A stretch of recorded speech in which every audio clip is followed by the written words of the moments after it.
track 2 of our Selenium Summit. This is Sundaresan, a test architect at IB, also a volunteer and a member of the steering committee at Agile Testing Alliance. Warm welcome to all, and it gives me immense pleasure to actually invite Diana, who's joining us from Tel Aviv, Israel. It's our pleasure having you with us today. She has almost a decade of experience with some of the best brands in the industry as an automation geek. She graduated in physics and material science engineering and currently pursuing her MBA. And she'll be speaking on a very intriguing topic, a leader's guide to testing modern test automation tools. We are definitely intrigued and definitely interested to learn more from you. So over to you, Diana.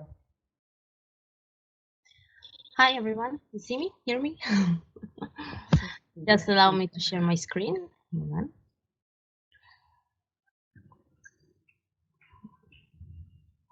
Okay, do you see me?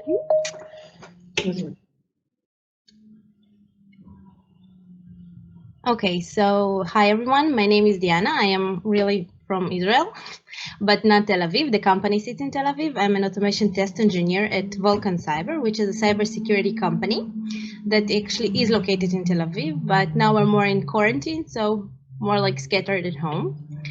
The past year I've been working in Vulcan, but before that I work in really different areas. As you mentioned before, I did graduate with physics and material engineering, but then did a career training and found myself in my first job at Philips, which was a medical facility located in Israel. And this is how I actually come together with test automation.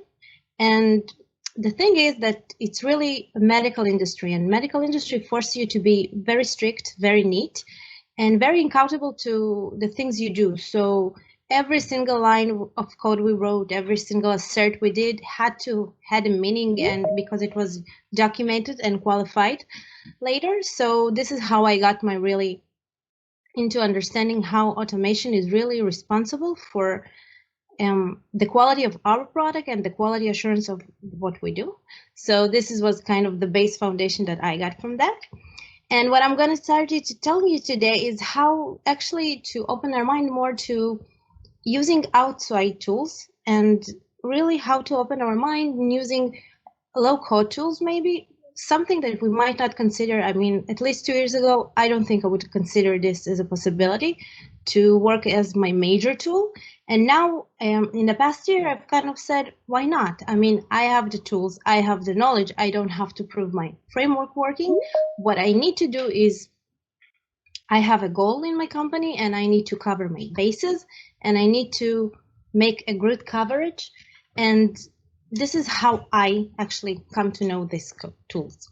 So a little bit myself, I do own a bulldog, who's 8 years old, she farts.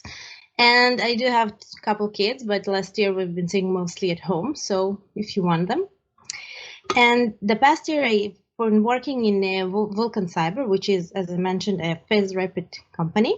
That itself actually led me to really consider working with this tool. And the main reason is because when I came, it was a 2-year-old gap of not having any coverage, not having any automation, not having any quality assurance to the product. And as you might know, the whole idea of startup is like you have this amazing idea, you gather your whole 2-5 friends, and suddenly you have this idea and it covers to code, and suddenly you sell this product. And hey, you have clients, and now you're accountable for this product. And you need to understand that you can no longer pretend it's kind of, hey, we can sweep through it, we might not have bugs, we might have bugs, but in the end, you're accountable for your product, and you can no longer pretend that this little product sweep can actually cover and how the client will behave. So when I came, it was a 2-year-old gap of, listen, we kind of have clients, but now we need to start to, test. Okay, do you have any tests? And I've been told that they have none. And they kind of started to look into that because, we're deploying bugs essentially. And what they told me is no. So this whole automation test engineer place that I had to keep on filling was really this whole deal. I had to start from really scratch. So if I have like 20 minutes, the whole thing I want you to take is like understanding that if you have limited time and limited sources, you need to really consider all your options, and sometimes, get out of your comfort zone and use tools that you might not consider before. Also, my main tests are really UI tests, and it's a little bit challenging. It's a lot challenging, essentially. But the reason I'm using UI is because I have really limited power, limited time, but UI will cover me the most bases. Even though the application is changing, even though there is a really high cost to testing UI versus, let's say, API testing, I still would choose that because it will give me the most at the moment at last test, for say. So here's the thing. I'm sure you've all known being automation engineer really covers our both sides. We do have to be accountable for the code that really holds oral tests, and we have to understand that in the end, the whole main reason we're doing this is to really give coverage to our application to test all things that can be tested, whether it's UI or sanity or whatever kind of performance we like. On the other hand, we do have to keep track of how do we gonna even write those tests. We need to create framework. We need to find our way to maintain those tests. So it's really a delicate balance between the testing, which is essentially the key tool to provide quality for our product. And on the other hand, we have this whole automation project we need to maintain, we need to create, we need to take into consideration a lot of possibilities. And when we come into a new place or a place we didn't have before, or maybe we get a new project and we need to start over, and we need to think of how much time do I have and how do I distribute it. So if I'm one person and I have no test and I need to think of, we need tests really soon, I can't spend 3 months on building a framework. And I cannot spend, it's really 3 months that I will spend on using framework, but I won't write a single test. Or I will write really low quality tests, maybe small tests, because I will have to create this whole automation project. So essentially it came to this. How do I spend my time best to gain the most? And at this point, I need to really define what is most. And most is getting this sanity on the road. We need to have sanity as soon as possible. We are deploying code. So while not having any kind of test, we need to make sure we have at least good quality amount of tests that will give us at least kind of indication where we are. So I decided to ditch the whole, let's write this framework by myself, and let's give this low-code tools a little bit more time, maybe to prove themselves, because in the end, if I can save this whole time in writing framework and just get to the testing, this I will get my end goal that covers the application. Do I still automate? Absolutely. So you maybe encounter this graph because it's really the whole point of our, I think, entire work. It covers really everything we come encounter with in the last few, I don't know if you ever been this, so if you have worked with manual testers, if you put a manual tester in front of you, it will give you a test. However, if you don't have any framework, any automation project, you have a lot of work to cover. So my whole purpose was really to get down from all this time that it takes to write a framework, even a single test, even everything, and just to make sure my time is spent in really testing and not writing this whole code, which is really fun and I love it and I've done that. But this time, my whole point is not creating automation tests. My whole goal is to create a good coverage for an application that has no coverage. So if by the end of 3 months I had sanity, and by the end of the 6 months I had 50, 16 tests, and now by the end of the year I have 2,000 tests and we have a really good coverage, then the fact that I wrote or didn't write this framework has mean nothing, because in the end I get a good coverage. I track bugs, I catch bugs, we catch everything before it comes to production. So if my goal is reached, then the means are a little bit less matter. On the other hand, I do have to give you a little bit more insight. The really main reason considering this test is that my main tests were UI tests. So in this case, we need to remember a few things about UI, and it's really important things. If using UI tests as my main test, it means that I'm always gonna have high overhead investment. So it means if UI test takes like 2-3 minutes to go, maybe an API would done it like a few seconds. However, in this case, I will test a little bit more, but it still will take more time. So it means I can, it's certain amount of time, put only certain amount of UI tests, but not more. Also, in changing application as ours, it's really depending on UI stability. And if you don't have stability, you need to take this into consideration, because do I really want to do that? Yes, I do. How do I keep my test stable? This is the big question. And it really depends on the framework you use or the tools you're using. But essentially, no matter how stable you try to do it, how try to cover your bases, if the application is not stable, it will trip your test. Scripts always will break, and tests will, as I said, take longer to execute. And lately, our developers, for example, like really cool features, like height hover tools, tooltips that really look awesome as user experience, but really more hard to track as testers. Sometimes you need to make all sorts of tricks and shortcuts, and how do I even catch this? How do I make it look good? Sometimes we don't even test the click, we imitate up. So we need to always remember that UI is tricky. UI needs to be stable in order to give really valid and solid results, and for us to trust our tests in this manner. So one of the biggest reasons to use this tool is that it allows me to really also save time on the framework side, so I don't have to create framework. And on the other hand, and here is the biggest advantage, it minimizes my maintenance time.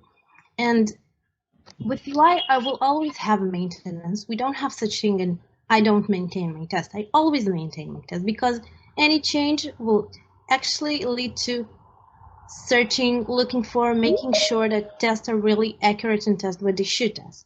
So if I can really minimize and save time on the maintenance part, awesome. It's a really good bonus for this tool, because the hard thing to do when you have your own framework is, how do I make sure my locators are fine? How do I edit the elements so it won't mess up?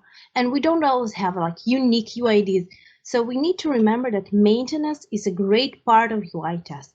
It really becomes at some point really major part. And if we can minimize this time, then we've done our share.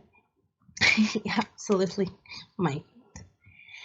So what is testing in that matter? Testing is really a low-code product that allows you to actually gain your test by really just recording them. And the best part about it is they really have this feature that allows you to minimize your tripping test. So if they don't ID the elements on 100%, you can tell them to ID your elements like 80% accuracy, and it gets down. So it really needs to be low on not recognizing, which allows you in that manner to create more stable tests, gain more from your application, and less on the I didn't recognize this element, what do I do? So if you ever encounter that, so it minimizes this, and it's really helps you. So why should I use this outsourced test? As I said, it saves me time. It saves me time on both the creating the framework and allows me to dive right straight to the testing part. I don't have to, think, how do I write it? Python, not Python, how do I do my reports? It just saved me this whole thing. I can really only record. But the biggest time is on the maintenance. As I've said, UI tests require a lot of maintenance on my part because it's really changing, because it's a startup. So we have changes all the time. And about 2 months ago, we did a new rebranding, which on one side looked good because we didn't only change the color, but actually the developers used that to create a better code for themselves. But to me, it meant that a lot of elements won't be recognized. So I had to create this whole test again. So it saved me a lot of time, and I can tell you that what took me about a week work might take me a lot longer if I had to do it on my own. So saved a major time for me. Also, target users. Target users are really important to understand who is going to use our application at any given moment, even when you developing. So in this case, if I'm the main user, so I really care for my application to be a little bit more complicated, not so simple. I can work with tools because to me as automation engineer, some things are really important. The screenshots, can I write my own code maybe? So it depends really who is your target user and how he's going to use this application. On the other hand, my other target users are my engineers, my developers. So if test fails, I want them to be able to see what's wrong. So easy access, easy viewing. In this case, it will be more, they have a screenshot. So if they can see the screenshot and understand to compare between the two shots, what went wrong, what we're expecting, what went wrong. So it means, again, they don't need me to translate them the test. So in this case, the target users need to understand how to use this application. They don't need necessarily how to record, or maybe if they do so, it's also something to consider. But basically, currently, it was like me creating the test and them using those tests. But also, if you have manual testers or people that don't really have experience with code, so it might be also a good reason to consider using tools that don't require this whole coding, but still gain this all automation end game.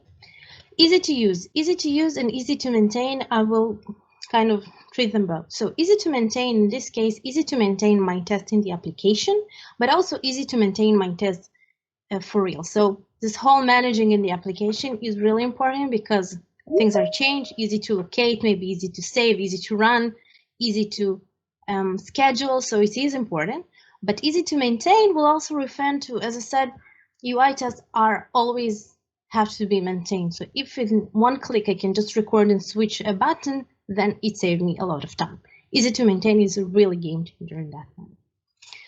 Integrations. So our applications, everything we do is really always about the tools around us. So in that sense, how the tools I'm going to use will integrate with other tools we use.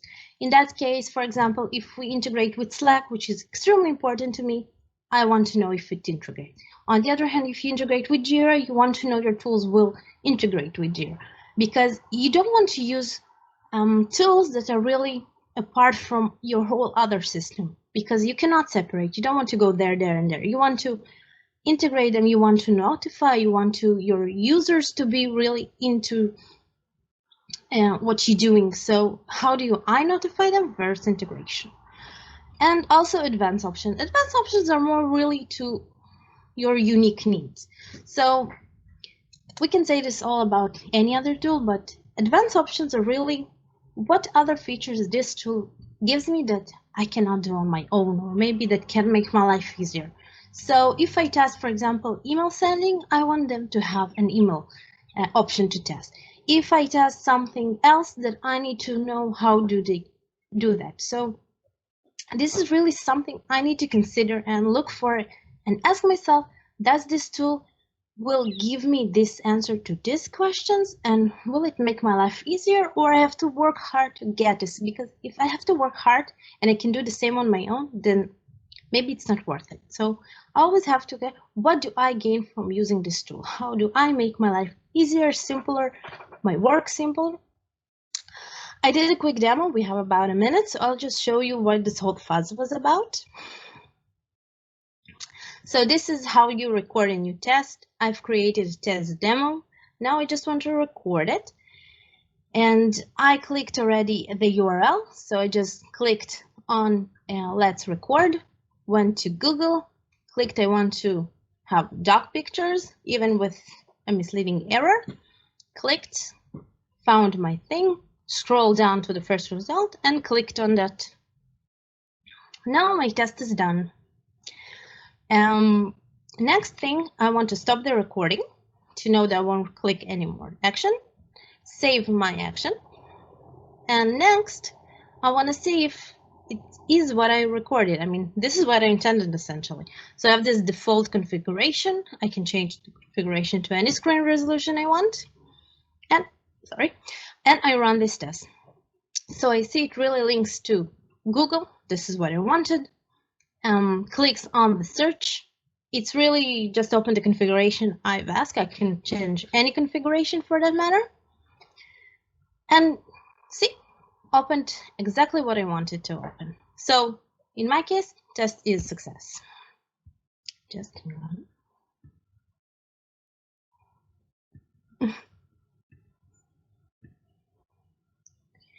Sorry. I'll make a screen larger. So in that sense, this is kind of the experience I had. So this was a really quick test, about a minute, but next kind of you can do even more elaborate tests. So I hope you enjoyed it. So the main key takes out of this whole thing, I think should be really how do we plan to use those tests? And we can say probably about any tool of automation that we use at any given moment. For example, who are my main, how I'm going to use this, what my main tasks. So this specific tool that I present to you is great for major UI testing. So if my application in that sense considers of almost 100% of UI testing, I need a tool that will support it, that will help me to create better, faster, quicker. And so if my tests are UI tests, this is a great tool to consider. Users with little or no experience in coding, in that sense, it kind of landed from other companies that use that. So we did consider for a while maybe taking someone manual and kind of train them. So it is something that's still on the table. And if I'm going to have users that have little experience, or users that I want to get into this whole world of automation without giving them courses in maybe in Python or C#, because sometimes you can train people and give them this course in coding, but essentially we might not use this. Or for example, we write in Python, but then we decide the JavaScript might be better. So hey, we train someone in one language, but now we have to use another. So it's a little bit confusing, but in that matter, it kind of, you don't have to. So using this tool, for example, will eliminate this whole need to code knowledge in general, maybe a little bit code snippets, but not really coding languages. Developers also can use. So why is this important? So if developers are really aside in my application, and they are, because they run tests, they deploy, and tests run before deployment or after deployment, and they need to understand how to use this.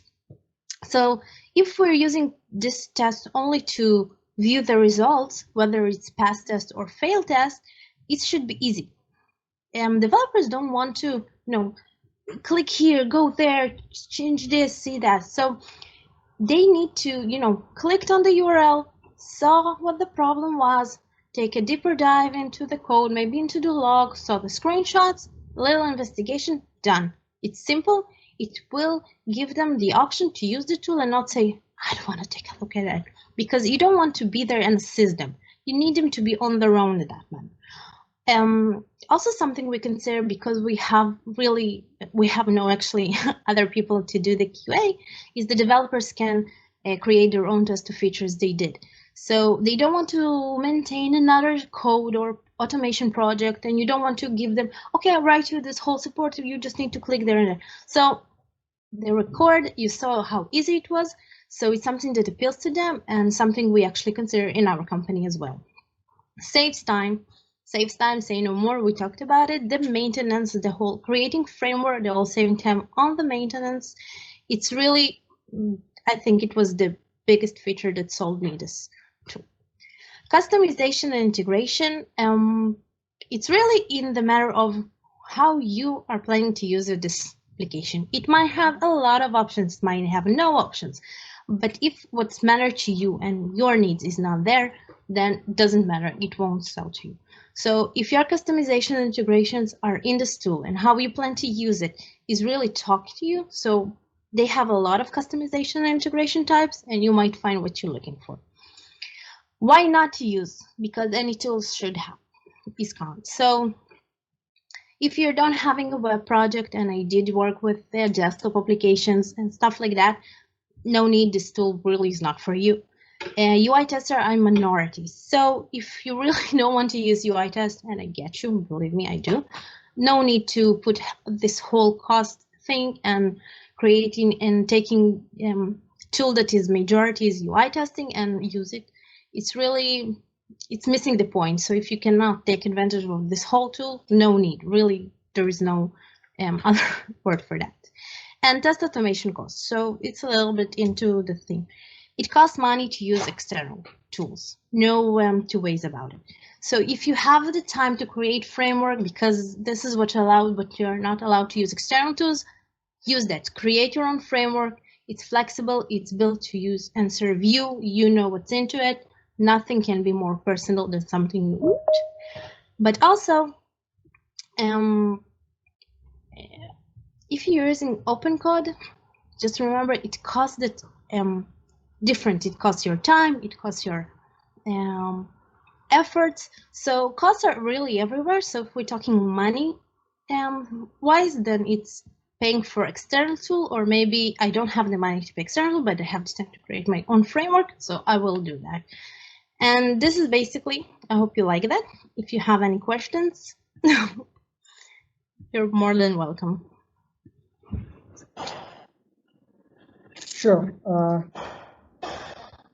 Folks, if you have any questions, then please go ahead and raise your hand or ping in the chat.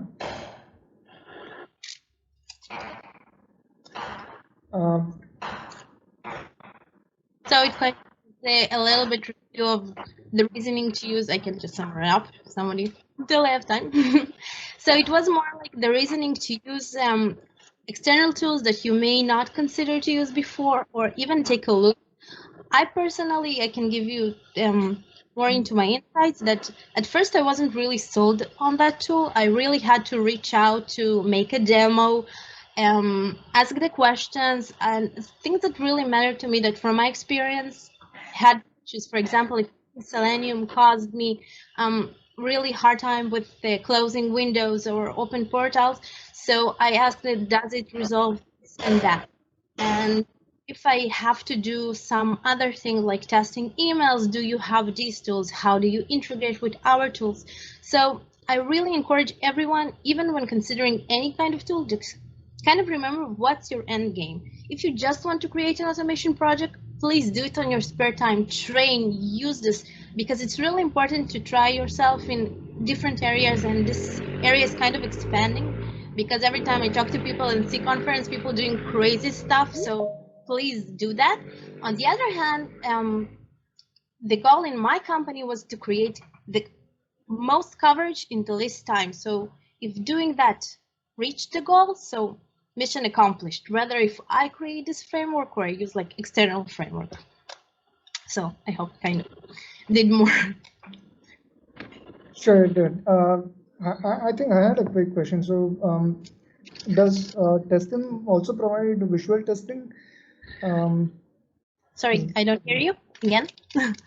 No, does Testim also provide visual testing, or is it more of codeless, just a codeless tool? No, they really have this whole kit thing. You can convert it to now to code, and in between you can create custom steps that I really use, because there is no two ways about it. Sometimes you need like, do I look for an element? No, it's really sometimes the way our developers write code is really inaccessible, no matter how awesome your tool is. So you always need to create, like, you know, this minor how do I JavaScript snippet codes that use you to get to this element or to question this element. So I most certainly have this custom always validation or custom steps that I certainly use. and their system actually allows that. So it's just in JavaScript, if I didn't mention that. Okay, and also a quick question. So, so one of the common problems when you have is when you have to test a UI, you have to test also on a mobile browser, right? Especially web applications. Does testing provide sufficient capabilities for us? Yes, I actually, so two things that were important to me. Can I test in parallel running? Because nobody's going to wait like one test is okay, 2 is fine, 30 is kind of, I'm in my limit, but 100 is really like, no, not going to happen. So they do have parallel running. It's kind of depends on how you cost, and also they have like, you can choose your own browser. So we test currently mainly on Chrome because this is our browser of choice. But since, for example, our users are mostly in the USA, so we started considering testing also on Safari because it's a little bit different. On the other hand, we do not support other browsers. So in this sense, we using browsers that are Chrome and Safari because this is our users, if that answers. Yeah, that does. One final question. So the other common problem that I see is testing an application behind a firewall, especially a web application on Chrome. I mean, does testing have plugins that can actually reach a website behind a firewall, especially in a test environment? We're kind of provide SOC 2, but I didn't see this. We had in our applications, maybe it's something that we need to ask testing more, but for our test, for example, I had in API, I had to create our own tokens. So because our application is really kind of enforced to use personal tokens, so in that manner, so I had to do it on my own, but this kind of I used through the application. So API test had personal authentication lines, but in terms of the UI itself, no, once you had login, you had, this token and the CRF kind of key, so it didn't really interfere with the testing itself. Okay, cool. Thanks. I guess Kiran has a question, Sundar. So I think some of the participants has raised their hands. So Kiran, would you like to unmute yourself? Yes. Are you able to hear me? Yes. Hi. Yeah. Hi. Thanks for that nice presentation. One quick question what I have is there is a build versus purchase decision which needs a lot of approvals from say for example in an enterprise level model, right? So there is a lot of hierarchy which we need to get approvals for whatever that tool we are just proposing. Okay, what are your real recommendations that we should go with for getting their buy-in in that negotiation while selecting a particular tool, just like test IM? Suppose they are saying they are proposing that you need to build from scratch. Okay, but we already have such a capability in a particular test tool or which is readily available in market. So in order to get their buy-in in that organization hierarchy, what is your recommendation basically? Well, I can, in terms of how much it costs, I cannot stress enough. You need to, in this matter, for example, if you have really good automation, as I said, you maybe don't need external code tools or something like that.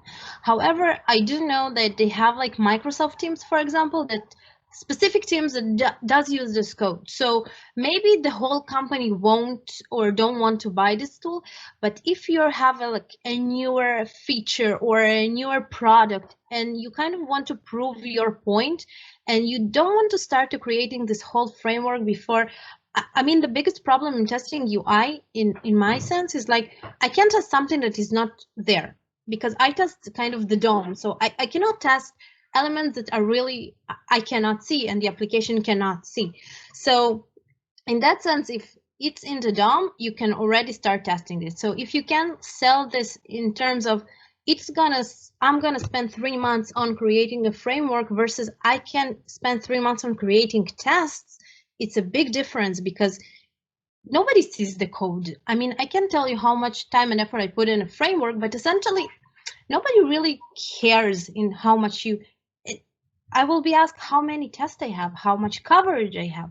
So if 3 months I spend on a framework, but on 2 tests, it looks bad.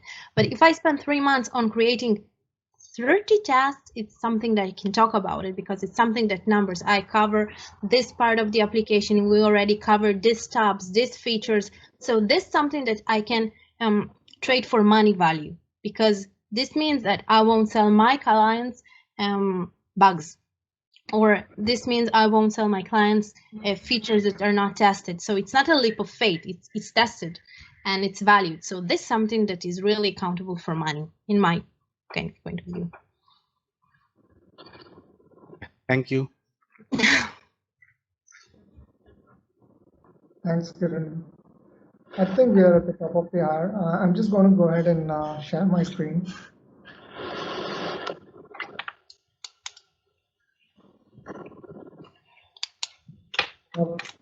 So thanks a lot, Diana. That was a wonderful session. We learned a lot, and thanks for dispelling the myth that you'll always have to for code-based tools like Selenium, or maybe use Java along with it. But there are tools, codeless tools like Technion, which can actually accelerate your testing cycle. So that's a very good learning, and thanks for kind of elaborating how it works and how it can be cost-effective for an organization. And once again, thanks a lot to the Agile Testing Alliance community as well for taking the time to kind of enlighten us in this session. Thank you so much for having me, and kind of I hope you and me try always new tools, even just play with them, consider them, okay? Try and use, maybe fail.